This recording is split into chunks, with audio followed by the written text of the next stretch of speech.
What up, Mike? Toronto. VK on the beat. Check.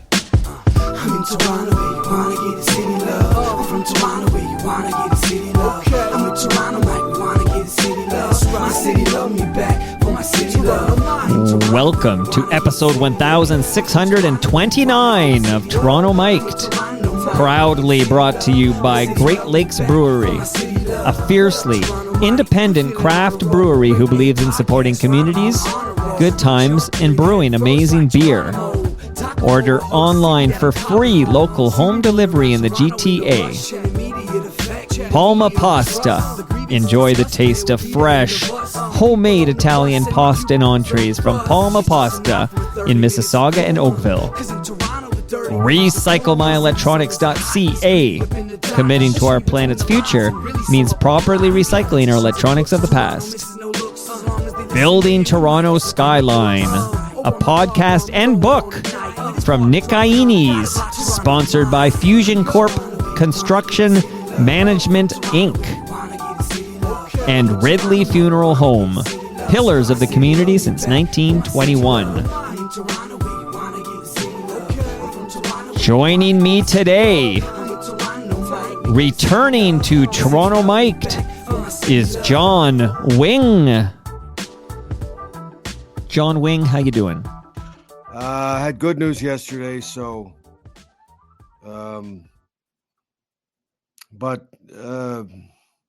you get to a certain age and you realize you can't have a health problem and be in Spain. How old are you, John? 65. Are you willing to share, what are you going through right now? My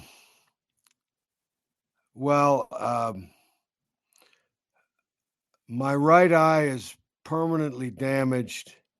The nerve is damaged and cannot be fixed. So I can't really see out of it. I mean, I can, but what I see is not that pleasant. Ha ha ha. I discovered this when I went to the DMV to renew my license, and I couldn't, when I put my hand over my left eye, I couldn't read the chart. Could read it from the other side, no trouble. It's reversed here, but anyway, yeah. So my right eye is permanently damaged and will not recover. So I'm trying desperately to save my left eye so that I will be able to drive. And you discover that virtually all your hobbies require sight. Right. It's a crazy thing. So I went on some heavy medication to get my eye pressure down, and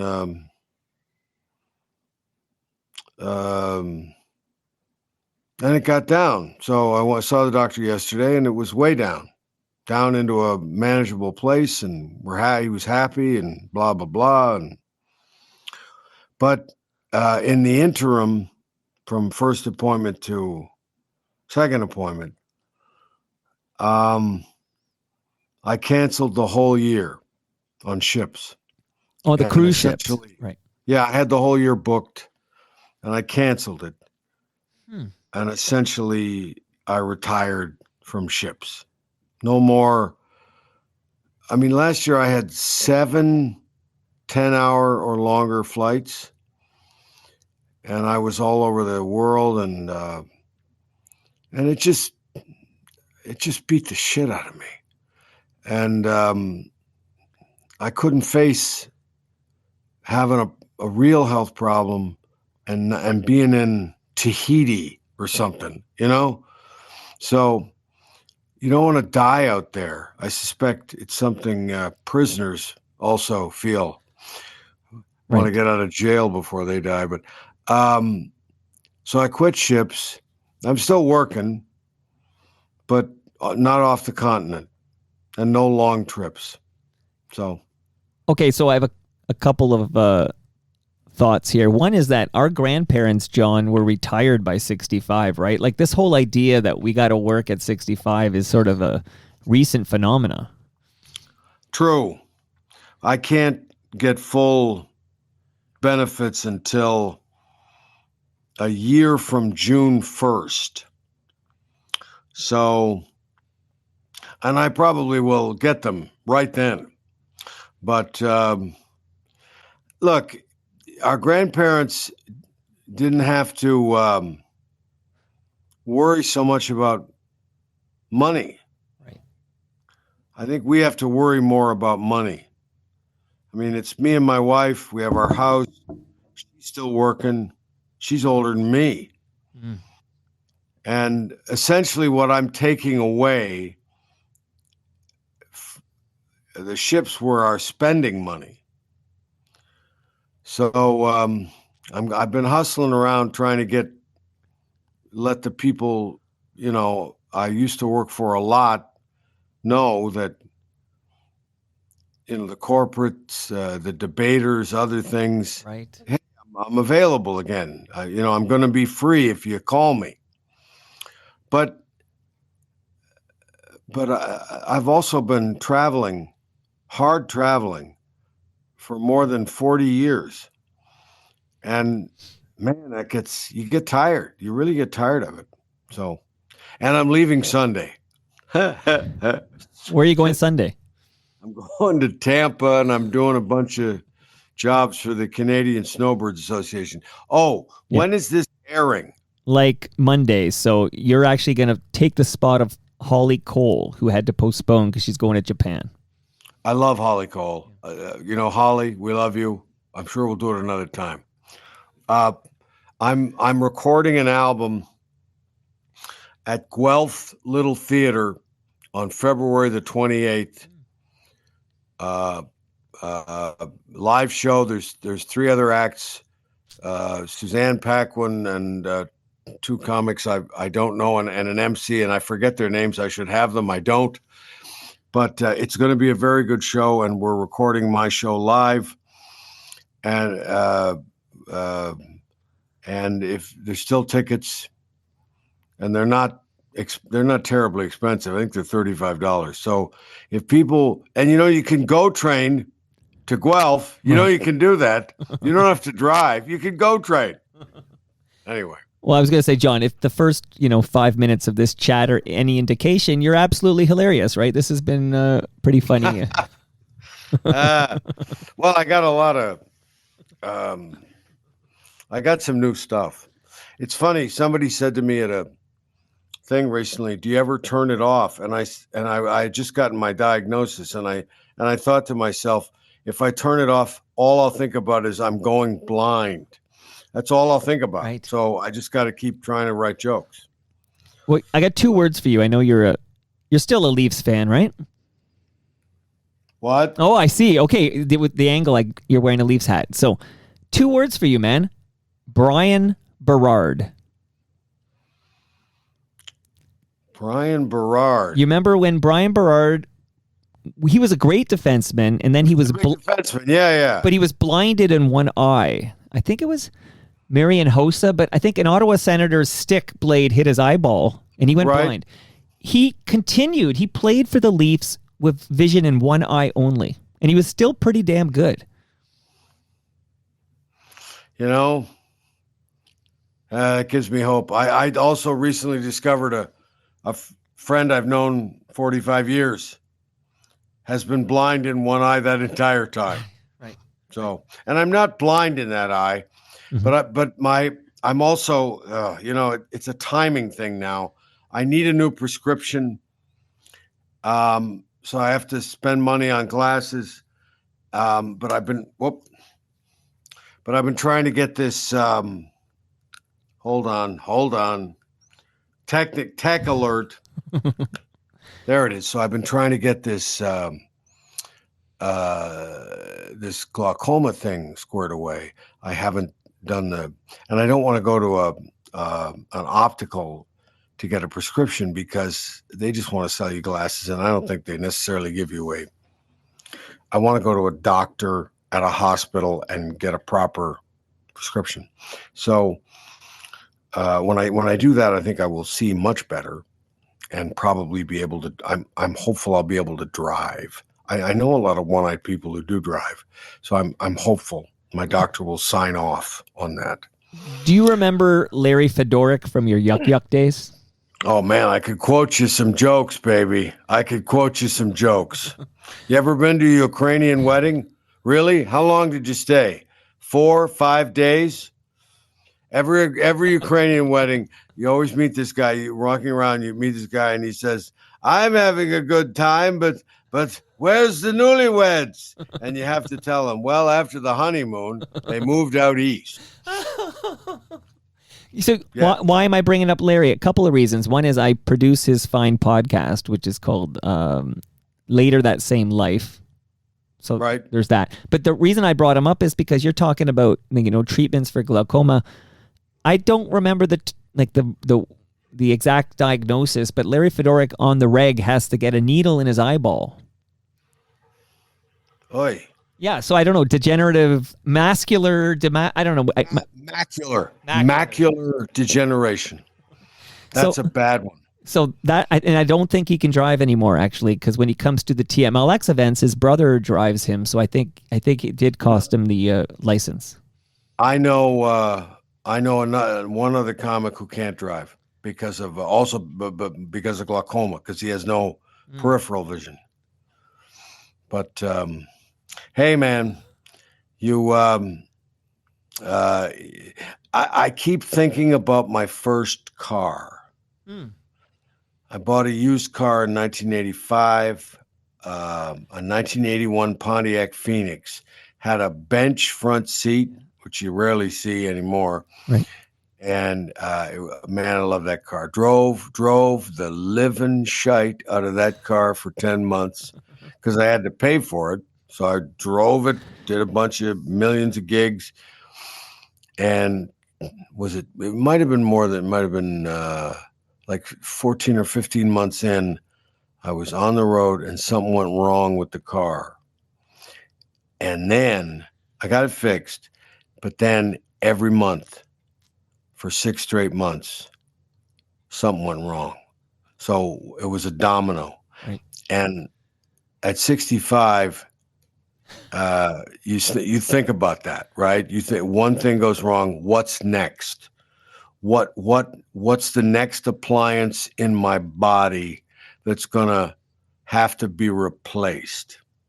So, well, I was gonna say, because I didn't know what was ailing you until you disclosed it to me just earlier in this chat, and you talked about your sight, and I was thinking, my first initial thought was, shit could be worse, like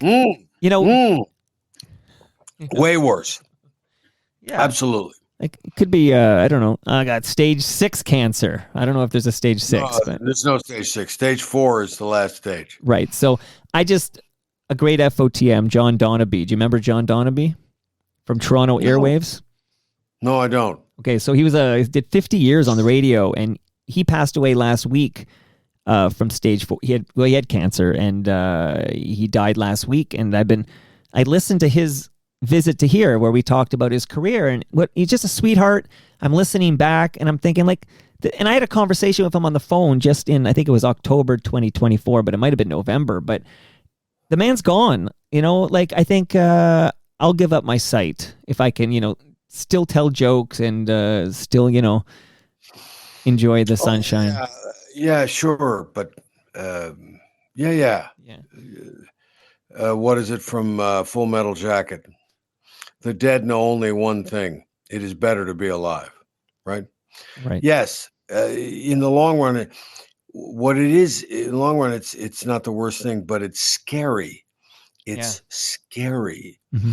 And it's all you think about. And my big problem, one of the big problems I have is stress really puts me in a bad state. I stressed off 5 pounds last week, and I had a lot of anxiety about this. It seems to it's not going to be resolved. That's the other thing. I'm going to have to go to the eye doctor now, minimum 4 or 5 times a year, maybe more. Mm-hmm. So I can't be booked solid anymore. Just can't. So that's the thing. No, I get it. It's very disruptive. Funny. I'm still funny. You're still funny. Still funny. Well, you're real, man. I still maintain a professional standard. Right.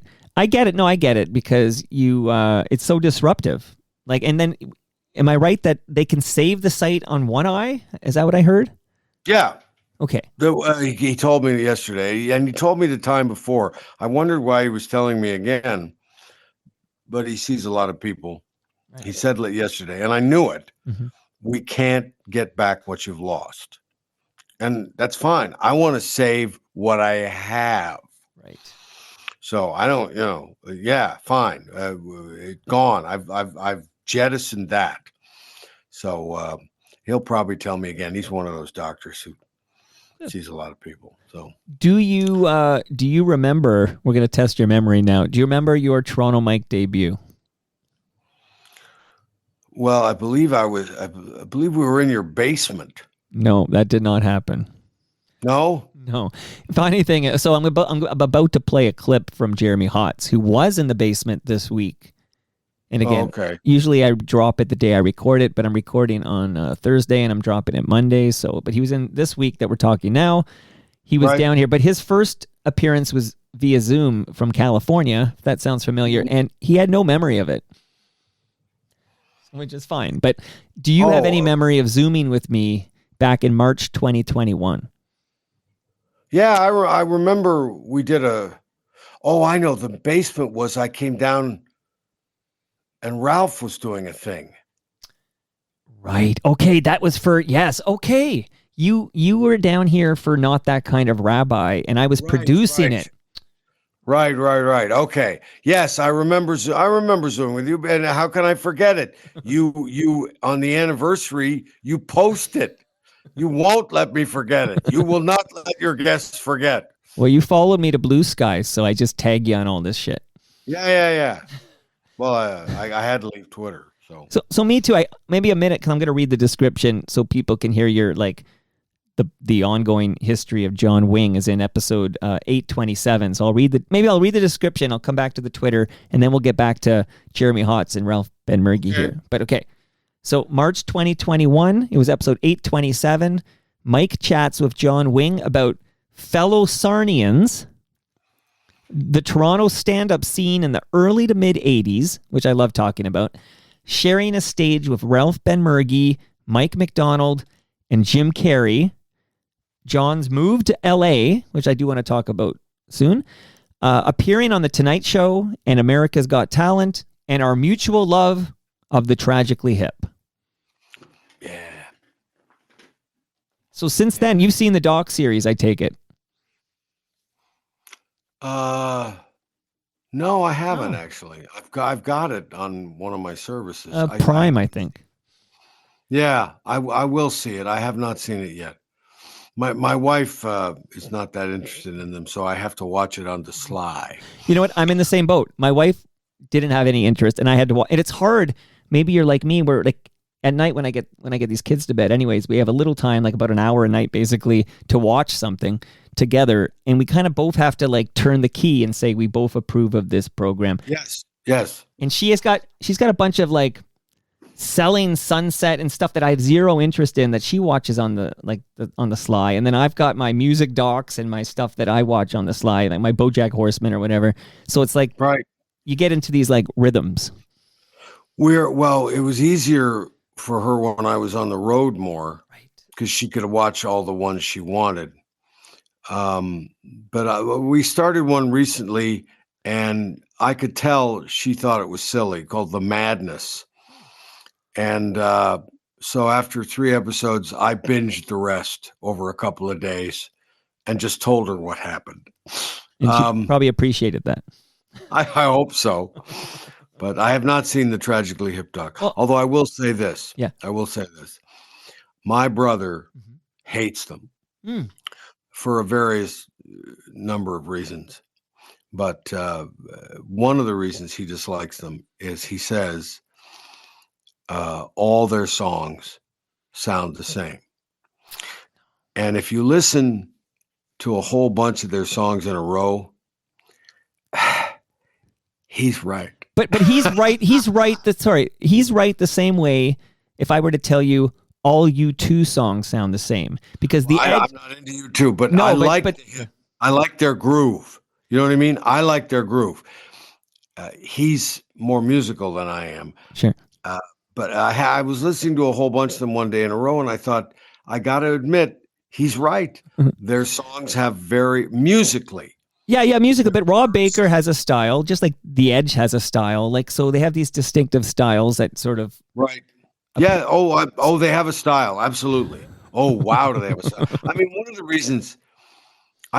reasons they made it is Gord's lyrics are so iconoclastic, and he is. If you've ever, I'm sure you have, if you've ever seen a band that is a really good rockin' band, and their front man just isn't cutting it, you understand how important the front guy is. And Gord Downie, man, top tier front man, absolutely top tier front man. Plus a lyricist, an artist in his own right, a lyricist who wrote lyrics like nobody else. That's important. So there's a lot of stuff to like about the Hip. That album, yeah. Road Apples. Road Apples. That's got Long Time Running, which was one of the first songs I ever really got into them. And I also love, that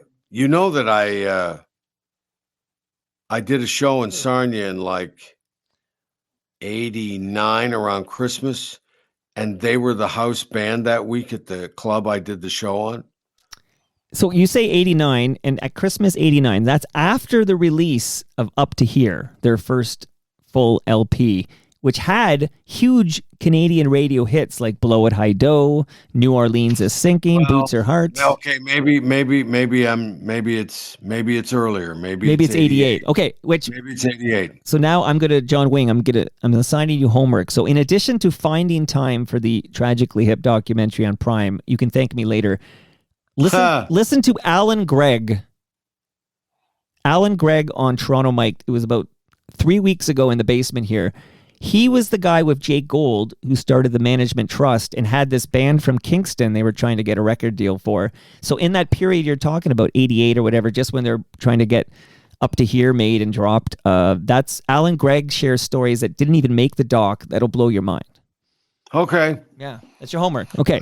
I never forgot them introducing themselves after the comedy show, because that name sticks with you.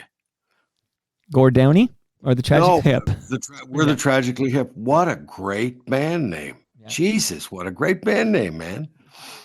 Yeah.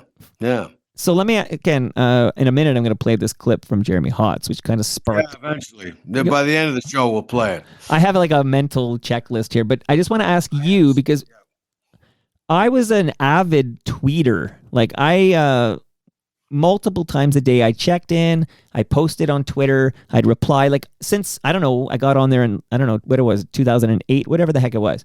But for like 15 years, I tweeted like a madman. And then when Elon bought Twitter, it like a lot of the bloom came off the rose. And then slowly but surely, I started to like it less and less. Where since November 6th, I fucking hate that app. Like when I go there, my stomach, just the worst people, rage farmers, people trying to pick fights with you, and Nazis. I fucking hate that site. And I wonder if you felt a similar, de-evolution. I deleted my account day after the election and disengaged completely. We still watch Jon Stewart on Mondays. And my wife is more engaged with the news than I am, but I can't. I've got enough. Yeah. I mean, let's be realistic. If I'm lucky, I have 10 years to live. If I'm really lucky, I have 15. And I can't be spending that time being depressed about what the hell is going on. So I'll vote, and I'll make a comment or two on Blue Sky. Occasionally I make a comment, but it surprises me that people aren't able to recognize con men anymore. It surprises me. But hey, there you go. The society's dumber than you thought. Ha! Yeah, well, they don't have the math grid. They don't have. We had this math grid of math by rote. They taught us, and got this really incredible, strong grid for our memory. And you can pile an infinitesimal number of things on that memory, on that grid. And I don't think kids today have that. But I do feel it starts in the home, right? Like, sure, kids go off to school, and I got 4 kids in school right now. Okay, so I know that's a lot of kids. I know various levels. Catholic? What are you, Catholic or something? I was raised Catholic. Yes, I was. But me too. That's a whole separate convo. But I shed it all. Like, have you shed it all? I know you're still. If I remember correctly, you're still practicing, right? Nope. Oh. Nope. Stopped many years ago. Okay, me too. But all this is to say that I'm still a believer.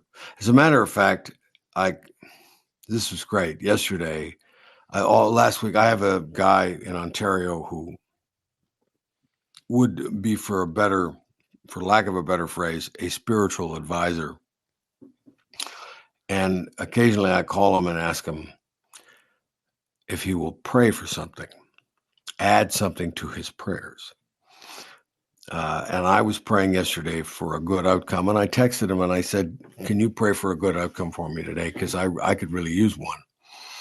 And when I got the good outcome, I called him and I said, we're talking to so-and-so who has a direct line to the Lord.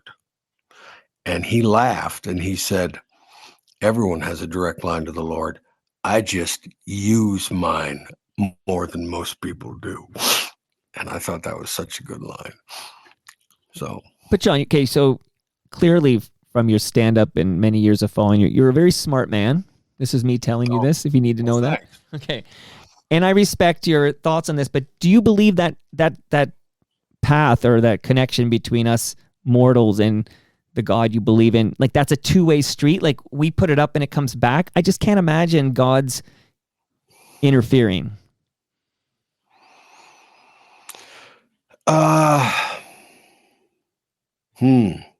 Like God's not going to be like, yeah, I got some prayers. It's like It's a Wonderful Life, right? We've been getting a lot of noise about this George Bailey fellow. We need you to. Yeah. I'm getting noise. The Bible, it says very clearly in the Bible, whenever 2 or more are gathered in my name, I will be there as well. The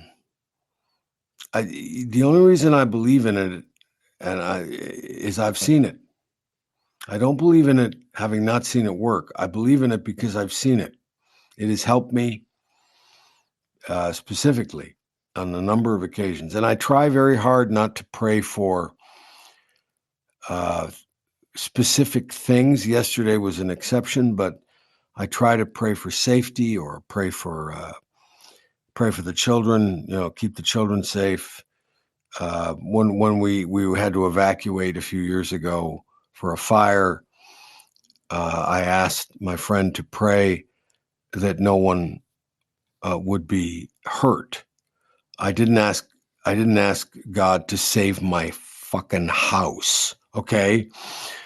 So I think it has a lot to do with, the idea that you come in with, because I always, I used to say, even before I left Catholicism, I had this spiritual idea that if you show me, and this worked in my career too, if you show me the path, I'll walk the path. If you show me the road, I'll get down that road. If you can give me the sign that says this is the road, then I'll go. And they do, and you're right. You don't always get the sign. You don't. God answers all prayers, but sometimes the answer is no. Right? So you don't always get the sign, but if you ask, all you're really asking is you're asking the best part of yourself to help you. When I quit smoking, which was incredibly difficult for me 10 years ago, I went to the same guy and I said, I have to quit smoking or I'm going to be dead in 10 years. That was 10 years ago. And I need to pray for strength. And he and his wife, and they, and we prayed for strength, and I quit smoking.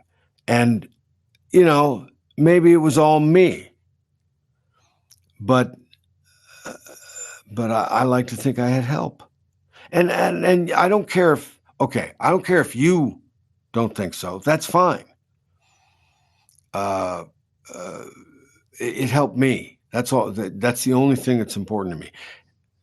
One more thing. Sure. This is the most important thing.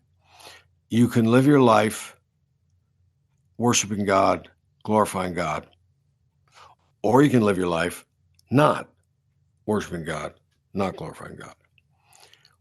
And I believe God honors both choices. Okay? Both choices. So whatever choice you make, man, at any point, and you can make a different choice in a different situation. So it's just my thing. It works for you, which is amazing. But I do have a question. So God spared your eye, but I guess why did God take the first eye? No. All right. All right. No.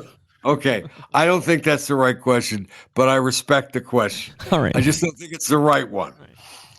Just wondering why you had to lose an eye to be like. I haven't lost an eye. It's right here. It's right here. It's not functioning properly. If I close this eye, I can't read McGill on your shirt.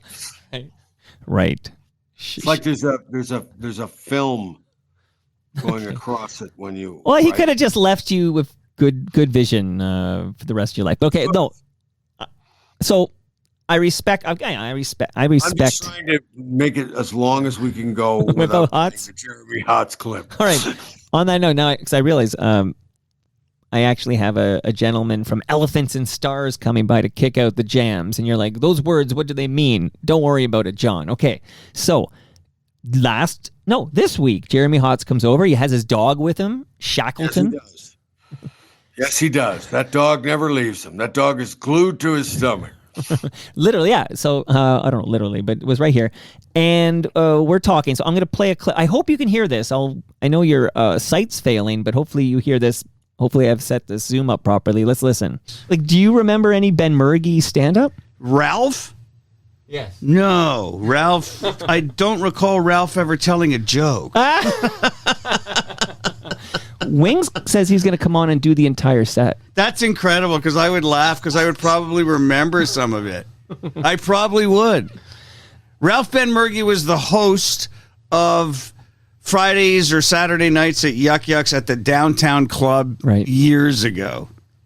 Yeah, and their stuff went down there. We saw Mike McDonald in a fist fight one night with someone in the crowd in front of the club after the show. Yep. What can you tell me more about that fist fight Mike McDonald got into? I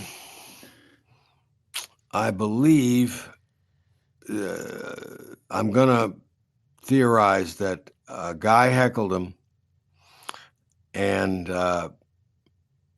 made Mike have to do a show he didn't want to do. Ruined the show for Mike. And he heckled him repeatedly.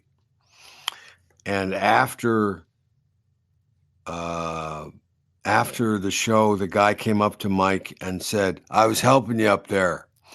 And Mike attacked him. That's what I heard. I believe that's what happened, but I could be wrong. It could be apocryphal. But I was thinking about Mike this week, actually. Because it's funny, Mike and Jeremy have this weird, two things happened, one in Toronto, one in Ottawa. And Jeremy did the smart thing. Like in Toronto in the 78, 79 at the Yuk Yuks, I wasn't there, but Mike came from Ottawa, and there was a number one guy and a number two guy. And the number one guy was physical and angsty and, bubba da boom. He did a lot of things, but he was obviously the guy. And then Mike walked in and did a set. And from that moment on, Mike was the guy. And the other guy, and somebody said to me years later, after that set, the other guy, who we'll call Ed, I don't want to say his name, but somebody said Ed should have gone to fucking LA right then. He should have gone. But he didn't. He never went to LA. And he appeared, his appearances at the club eventually tapered off. And I think he still does stand up now and again, but Mike was an intimidating presence. And the same thing happened to Jeremy to a degree. He was number one at the Ottawa club. And one night, Norm walked in, and Norm was number one. But Jeremy was so smart, he left.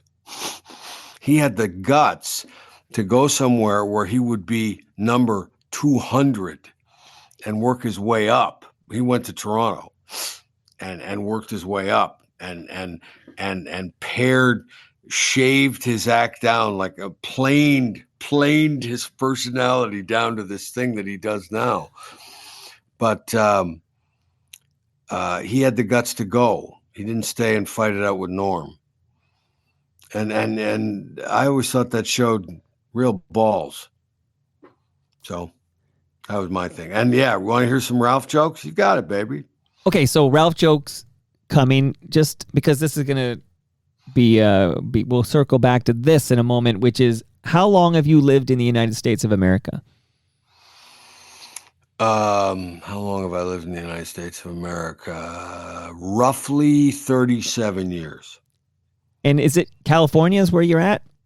Yes. Okay, so 37. And Hotz has lived less time, but he lives in California as well for 20 plus years. Yeah. Okay. I do see him every now and again. It's just funny to me when you do listen back to Hotz in the basement here, which I recommend because he was great. But he says he thinks you've moved back to the Maritimes or Toronto. No. But Anyway, so we'll get back to the USA Canada stuff, which is kind of Hotz's sweet spot there. But yeah, this is why we're talking right now, is because Hotz comes over. I mentioned Benmergui somehow because I always think of Benmergui. We're having a double date. Benmergui and his wife are gonna go out for dinner with my wife and I. This is like, there's an email thread, and every day somebody chimes in of when and where, and it's all happening, and it's very exciting. I'm gonna report back to the FOTMs on how it goes. But you did I think it was your first appearance on Toronto Mike. You did tell me you could do Benmergui's stand up because I missed Benmergui's stand up career. I can do some of it. Okay. Sure. So maybe I shut up because people are tired of my voice, and I just lean back, and you take the mic there, and give us some context, and let's hear some of Benmergui's stuff. All right. I'm an actor, so I do commercials, and you have to audition for commercials, and you have to go in. The director's trying to get you to, say it right, and you go. So I get this commercial, and he says, "Okay, Ralph, let's try it. You're beautiful. I love you. You're the best. You're absolutely the best. Wow, these shreddies really taste great." Cut. Not enough enthusiasm, Ralph. I need more. I need more. Can you give it to me? Can you give me more with that? You're beautiful. You're so, oh man, you're the best actor we've ever had. You're a dickie of a guy. Okay, try it again. Okay, action. Wow, these shreddies really taste great. Cut. Still not enough enthusiasm, Ralph. Come on. I know you got more in there. I know you can do more. You're the best actor in the business. Come on. All right. Wow, these shreddies really taste great. They make my shit soft. But of course, you got to remember that television is brought to you by the people who who made you believe that nobody fucked on Gilligan's Island. I mean, come on. Ginger, Marianne, Mrs. Howell. Okay, not Mrs. Howell. All right, not Mrs. Howell. I mean, if I get that horny, I'll swim to shore. No. Fuck off, Mrs. Howell. I'm not. No, fuck you. I'm trying to think. He did a couple of long bits. He did like a trans bit. Amazingly, yeah. How did that age? If you think back to those. Well, as I think of it, I mean, he acted this. What was it? A girl, a guy dressed. He did a transvestite bit. And he did both. It was called you can't. Well, okay, I'm gonna have to say the title of it. You can't say the title of it anymore. It was called The Fag and the Greaser, I believe it was called. So he had this gay guy dressed as a woman, and this tough Italian type guy, and he would just switch back and forth, and they would be telling you the story. This gorgeous guy, and I'm thinking either he's into smuggling sandbags in his pants or I'm in love. And the guy was like, so I went uptown, Bloor, right? Like that. And I figure, who the fuck's gonna know from uptown? And the gay cross-dresser seduces the tough greaser. But anyway, I'm trying to think. He also did a thing about. Oh, can I ask some questions? Okay, so yeah. An idea I have is, what if we do proper disclaimers and we do proper, how when you watch like an old something from like the 50s and they put a disclaimer like our values have changed, and I don't know, like when Bugs Bunny has a swastika on his arm, you have to understand whatever. So we could do like all the stand-up you remember that you wouldn't do it today because we've evolved. Like even hearing Benmergui, like a lot of that. Like that Benmergui sketch, like I'm sure he's gonna love the fact that we shone a light on this, but that was the time. It is of the time. Oh, absolutely. He did what did he do?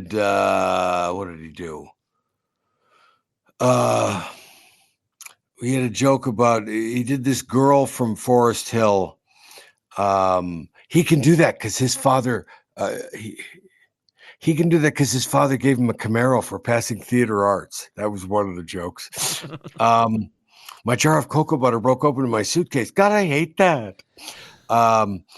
Ralph did women characters. He really did.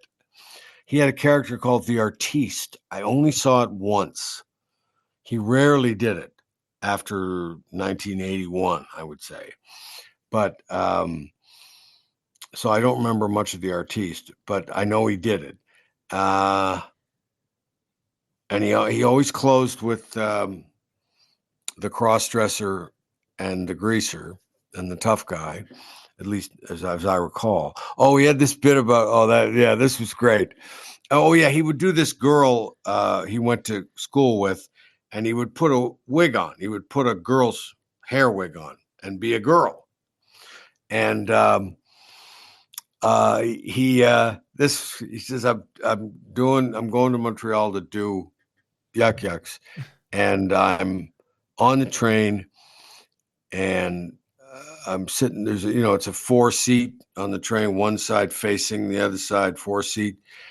And there's a girl sitting on the other side. We get chatting, and she's pretty, and I'm like, yeah, baby, I'm an actor, yeah. And we're halfway to Montreal, and we're chatting, it's really going well, and suddenly I think it, and I say it, and I go, oh, fuck, I forgot my wig.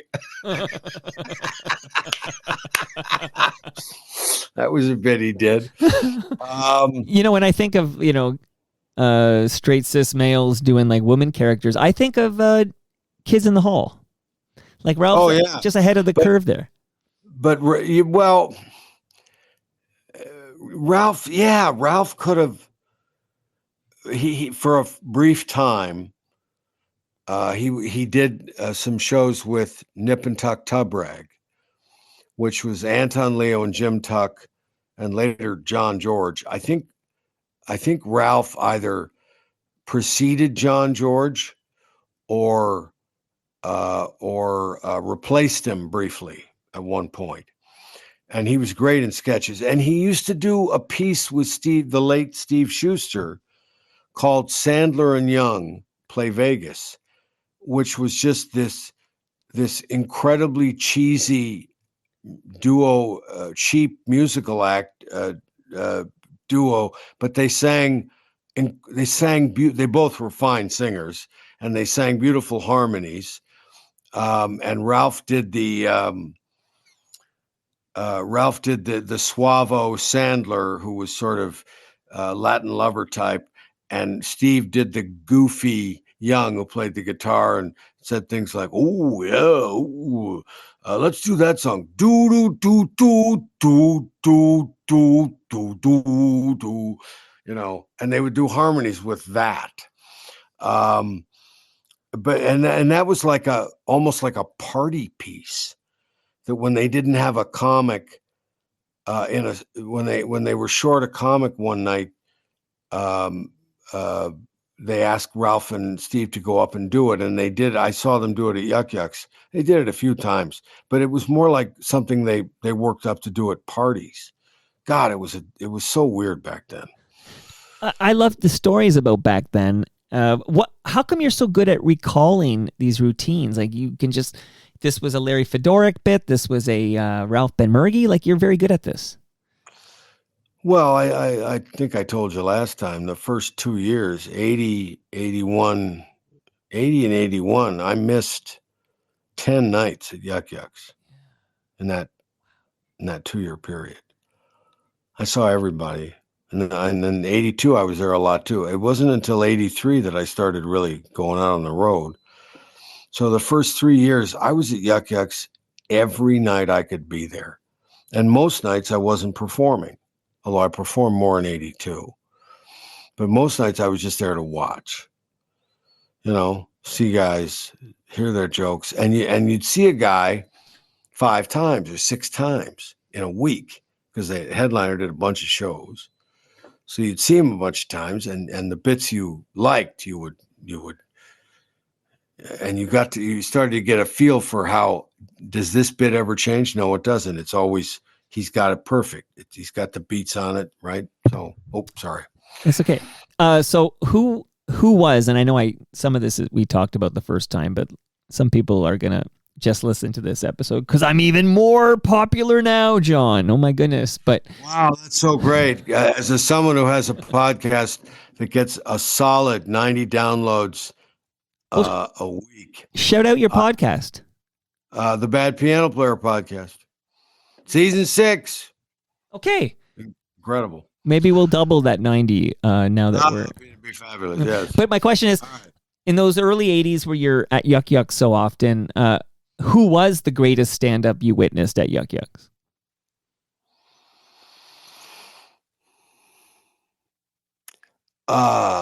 The greatest? Well, there were guys who had particular skills. Simon Rakoff was the best joke writer. Maybe he and Lawrence Morgenstern. Lawrence is such a loss. He came after a show a few years ago, after he saw a show of mine, and he had 3 full notebook pages of notes for me. And almost every one of them was a joke I ended up using in my show. That's how good he was. Simon's great joke writer. Lawrence, a great joker. Both of them, just fabulous.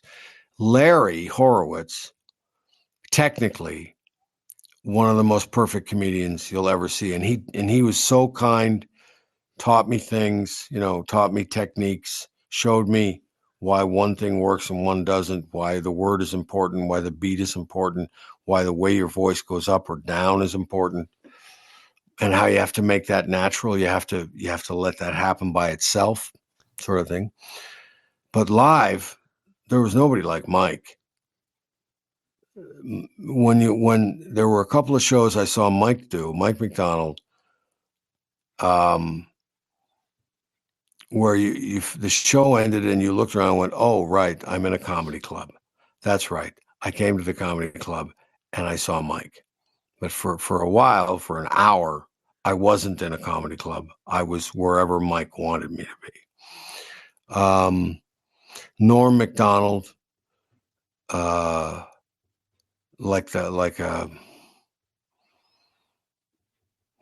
there's so much about Norm. Yeah, he reached out when he was dying. I didn't know he was dying, but he reached out, wanted to get some of the guys together. And I called a couple of them, and they were both like, what's in it for Norm? Oh, boy. Oh, boy. Nobody wanted to. So, and then I watched his final special that he did at his house, and he did one of my jokes. And I was like, should I be insulted he did one of my jokes, or flattered that he did one of my jokes? I decided to be flattered. Which joke? But it was about polling. It was a polling joke. An odd joke to do these days, but the original idea I did was when they do a phone poll and they have, 80% said yes, 17% said no, and 3% said they didn't know. And I used to say, who phones up? Who calls up a television station to say they don't know? Come on. Right? That was the idea. And he essentially appropriated it. And I don't know if he ever saw me do it. He might have. Norm had celebrity, so he didn't have any worries about that. But I'm thinking because George Harrison, of course, was accused of stealing He's So Fine from the Chiffons for My Sweet Lord. And then they called it, I can't remember the term, subconscious plagiarism. Like somehow he didn't know he was stealing it. Is it possible that's Norm doesn't realize? Absolutely. Absolutely. It's certainly possible. Okay. And also, if Norm was alive and well and healthy as a horse right now, that is a dick move. If he's, because he's lifting your joke without crediting it. I feel like we give him a pass because he's dying. Well, but he knows he's going to get a pass too because he's a celeb and I'm not, right? Right. Like that. Right. Norm got into circles none of us got to, right? Right. The best stand-ups. I was trying to think. Dom Herrera was one of the best stand-ups I ever saw and still is. And I remember I used him when you talk about making it, quote unquote. I always thought, it has nothing to do with how talented you are. Mm-hmm. Dom Herrera never made it, right? Never made the big money. But Mike McDonald's another example where Mike McDonald never made the big money. Mike had a very specific problem, and that was, the TV screen flattened him or something, made him small. And the difference between Mike live and Mike on TV is the same difference between watching hockey on TV and watching hockey live. It's entertaining, but it's amazing live. And that might not even be a good comparison. The small screen destroyed the spark that Mike had, and it wasn't his fault. It was just the way it was, he was so big. So his presence was so large up there. And oh man, Howard Nemitz, great comic. Now a triathlete. Huh. My age and a fucking triathlete. These people. So yeah, lots of good comics. So you dropped a lot of great names there. So I just want to shout out Simon Rakoff because he comes to my events. So I love to see him at these TMLX events. He was at the last one at Palma's Kitchen just late November, and always love seeing that guy. And I think Simon's amazing. Great. Yep. I call him. I've got some joke ideas, and he always has something. Always. And he really went to war. There was a change. I guess you know the story, but Just for Laughs and Sirius X comedy. Yeah. So, he came on this show and he said he was taking a big risk, but he wanted to speak out because it was unfair to comics in this country. He was absolutely correct to do that. Yep. He's got a brave guy. I admired him for it. Yep. Yeah. Me too. I was happy to give him the forum. I believe I said something on Twitter. I said I was there spiritually. Anyway. And you mentioned Lawrence. It's Morgenstern, right? And I know he was working with Bullard. Do you have any words about Mike Bullard, who has passed away since we last talked?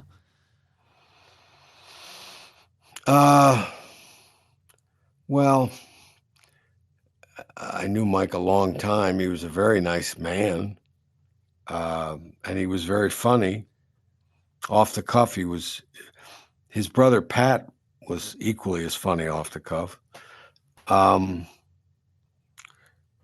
think Mike just got wound up in a situation, and he felt an injustice had been performed upon him, and he was so desperate to prove that he had been unjustly treated that he just kept making it worse. And I felt really badly, but once you get into that kind of a cycle, once you make that first mistake and then you start, my father was a lawyer, and he told me in literally every situation, the best thing you can do is shut your fucking mouth. And he was absolutely right. Even though I make a living talking to people, and I talk way too much, and he told me that a billion times. There are times when I know you gotta shut up. You gotta stop. It's like my eye. You know what I mean? Mm-hmm. Once something's damaged to that degree, there's no getting it back. What you will spend to get it back will ruin you. And I think that's what happened to Mike. I could be wrong. I felt very badly for him because I don't think he was a bad guy.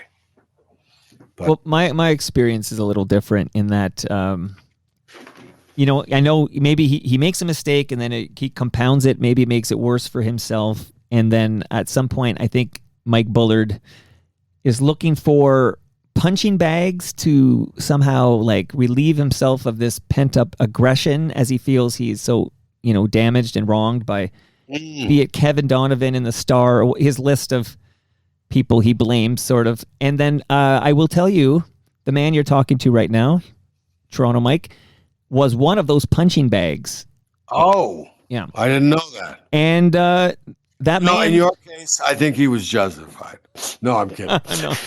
Well, it's about time you bring the funny here. Come on. Okay, just kidding. But Mike Bullard, in a desperate, I guess, clawing at everything, trying to salvage whatever he feels he had lost. I became a target for months, and it was a frightening summer when Bullard decided to set his sights on. I kept the receipts. I did a podcast about it, but yeah, he was, my whole family was affected because my adult kids and my wife would see on the app formerly known as Twitter, the threats from this seemingly unhinged fellow And, he would constantly, he would tell me how we'd be in the same room one day and he had 7 years of aggression just threats I don't need in my life. No, I get it. I'm sorry it happened to you. Thanks, man. Did you know his brother is a singer? I guess the band is actually now officially done, I suppose. But the Downchild Blues Band, did you know his brother was the singer? Mike Bullard? I don't like the term half brother, to be honest, but I guess half brother. Yeah. Oh, okay. No, I only know Pat. Right. Yeah, Pat's like both parents they share with Pat. Go ahead. Okay. By the way, a couple of years ago, my friend Steve Pulver, who you probably don't know, who was a comic and an MC at Yuk Yuks in the early 80s, who got out of the business, he came out down to LA to play some golf with me for a week. And one night I said my wife had book club and we were going to go out to dinner, he and I. And I set it up so Maurice LaMarche, Jeff Rothpan, Howard Nemitz, Pat Bullard, Lou Dinos, and maybe a couple other guys. We all had dinner at this place. And they were all guys who were around when Steve was around. Right. So it was this little reunion. It was great. And Bullard walks in, 61, 62 years old, still just svelte as a goddamn tree, beautiful young tree. And he walks up to the table, and most of us were already there. And he says, "Is it my imagination, or did the room suddenly get better looking?" And then we have the waiter take a picture of all of us. And he takes the picture, and Pat says, and he cracked the whole table up with this. Pat says, "Can you just take one of me now?"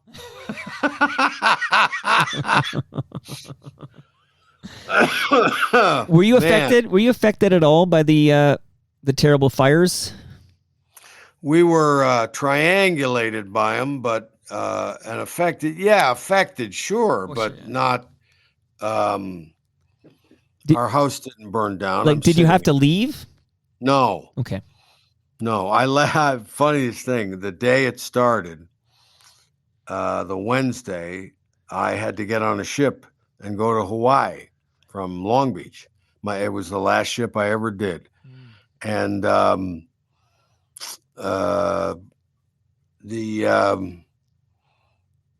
kept tabs on it. And they've got an app now called Watch Duty, which alerts you whenever there's a fire. So I get new alerts. But no, there was a fire to the, so we're like, okay, we're in Sunland, like here. So there was a fire up here. That was the Eaton fire. And there was a fire up here, the Hearst fire, and there was a fire down here, the Palisades fire, but it never got close to us. The Eaton fire to the northeast of us, that was the one that was going to be a problem, the one that destroyed Altadena. But no, we didn't. We've been lucky. We've had fires get within a mile of the house before. This is the fourth or fifth time. Wow. In the last 16 or 17 years. So it's always something in LA. It's always some plague happening, So this is how I want to, first of all, I'm glad that you were able to stay in your home, and we are considering selling the house in a couple of years and moving probably up to Washington State, because as my wife put it, we don't care to have to rebuild our home in our 70s. And I completely agree with that, even though I don't want to move. I love my house. So, but if you're moving, have you considered maybe, British Columbia? Mm-hmm. If I could find a place that was reasonable, where we wouldn't have to, spend all the money we make on this house. I have friends who live on Gabriola Island, and they keep bugging us. We went up to stay with them, and it's a lovely place. No traffic light. Did you know that? The entire island has no traffic light. Did not know that. And we went up to stay with them, and they talked about maybe they showed us a couple of properties for sale and stuff, and I don't know. The thing about British Columbia is most of it's really expensive. That's the big problem. Right. So, but anyway. But I'm talking to you, John, who I think is I believe to be an intelligent, thoughtful, funny guy. You can write that down. What, the guy behind me? Okay. And that's my way of, because I want to close by asking you, because you're a Canadian who has now spent decades in California, and as you're well aware, there is I don't know what we call this right now, but there are Canada and USA have it was almost trade war. There's threats from the president down there. I just want to hear what you think of this and whether you think Canada's sovereignty is at risk here. Well, I don't think Canada's sovereignty is at risk, unless, if you elect. This is my opinion only. My opinion is if you elect Poilievre, your sovereignty is going to be at risk. That's my opinion. Not that anyone else who's running is going to be the bargain of a lifetime either. But I think you start going down that Harper rabbit hole more, and you elect that dweeb who has absolutely not a single idea in his head about anything, that robot. Pardon me, I do go on. This is when the big problem right now with government in Canada is if you had a job and there were, let's say conservatively, 500,000 to 1 million people who every day screamed "fuck you" at you while you were doing your job and told you what a shitty job you were doing, even when you were doing your job fairly well.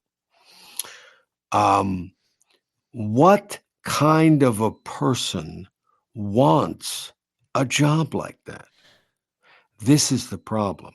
So the people, the right people, the good people, the people who should be in government, they aren't there because they don't want to get fucked by this constant vilification, crucifixion of every little thing they do, and it doesn't matter what it is. Doesn't matter what it is. You took your kid to the beach. Well, how could he take his kid to the beach when there's indigenous people walking around? Literally, it doesn't matter. The courage to be a leader in this climate is courage I cannot fathom. So the best people are not running anymore because they're smart. And it also allows the worst people to get a toehold on power.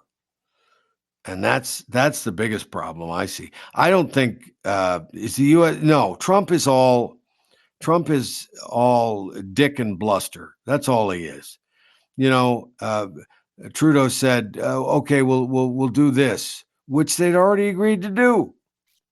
And he went, "Oh, okay, fine." Right. And you won't hear about the tariffs again. I bet. You promise? Because I feel no promise, but I bet. Right. Unless he really needs to mask something else, because everything he does is distract. A feint. Right. Yeah. We're trying to get a Nazi handling the children's education department this week. So we got to do something crazy so nobody notices that, right? So it's like that. I don't think they'll threaten Canada's. It won't be a mere matter of marching. Ha ha ha, like Thomas Jefferson said. I did. A gentleman at the New York Times put together a pretty good video I was watching yesterday, in which his advice was to not believe him, and he explained kind of what you just did there, which is all this rapid chaos is just meant because you can only process so many ridiculous things at once. So you keep moving the sticks, and then you don't pay attention to the fact they're dismantling the government of the United States of America and what Musk is doing with the 20-something-year-old tech bros and all of that. So I get all that, but this whole notion of don't believe him falls apart when, let's face it, with one stroke of the pen, Donald Trump can put a 25% tariffs and devastate the economy of the country I live in here. So with one, yes, he can, but you can also, your country can retaliate. Yes, your country. You're not without resource. You're not. You have to make sure that he knows that he does it. He doesn't do it without consequence. And if you want to get into a let's tank our economies war, okay. Right. But what you do in the interim, to my mind, is you prepare in case he does do it again. Right. You prepare. And there's a lot of buy Canadian stuff going on.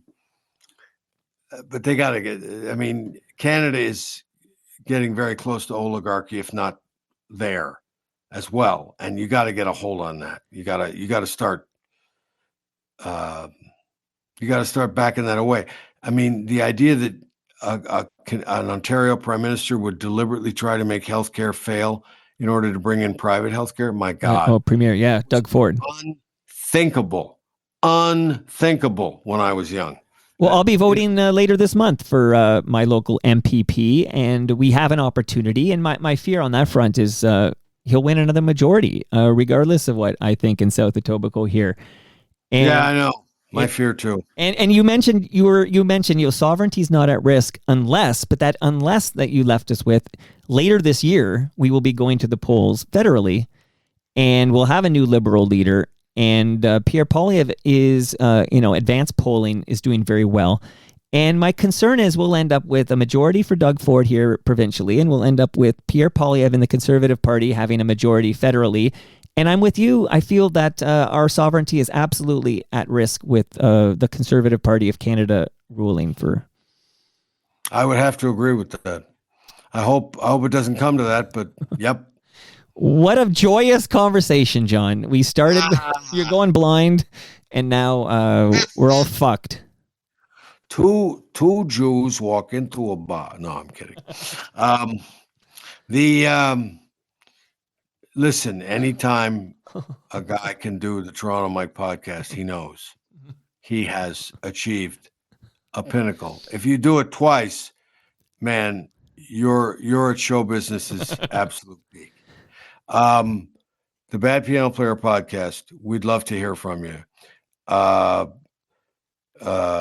Guelph Little Theater, January the 28th. No, February. You got the wrong month. February the 28th. Post-election blues day. Come on out. Where else are you going to spend it? Come on out to Guelph. We're going to have a great show. We're taping a new album. Your laughs will be on tape for the rest of your life, your children's lives, their children. Come on. Another great conversation. Love this so much. So the last two things I'll leave you with is, one, you, John, are a rare FOTM. That means friend of Toronto Mike. You know this. But you're now a rare FOTM who has been in the basement, but only appears on my podcast via Zoom. That's rare. That's extremely rare. And my last ask for you on our way out here is, if you live in California, if you're walking down the streets and you see number 99, the great one, Wayne Gretzky, can you please kick him in the shins for me? Yeah, I'll go you one better. I'll have my dog attack him. Thanks for this, John. Gracie, kill. Perfect. Recording stopped.